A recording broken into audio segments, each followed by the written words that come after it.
Ang kahulugan ng putik sa panaginip. So welcome po sa aking YouTube channel na Honey Far. Kung bago ka pa lang sa aking channel, please like, share, and subscribe.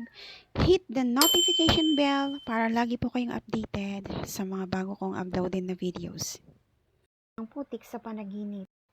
Kapag nanaginip po kayo ng bumabahang putik or naglalakad kayo sa putikan, ang ibig sabihin po nito, ikaw po ay maiipit sa isang sitwasyon or mararanasan mo ang isang sitwasyon na kung saan mararamdaman mo ang matinding pressure na siyang magiging dahilan upang makakagawa ka ng desisyon na biglaan or desisyon na pagsisisihan mo ang resulta nito sa bandang huli.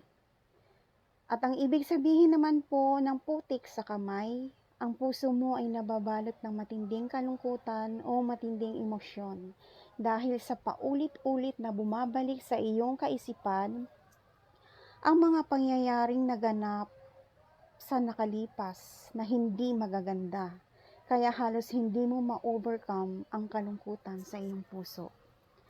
At ang ibig sabihin naman po ng putik sa buo mong katawan ay mag-ready ka na or ihanda mo na ang iyong sarili. Dapat ay maging strong ka emotionally and physically.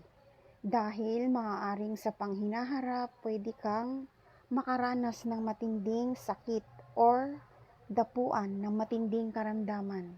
Dahil sa kabuuan, ang kahulugan ng putik sa panaginip, ito ay matinding kalungkutan na iyong mararanasan sa iyong buhay. Kaya,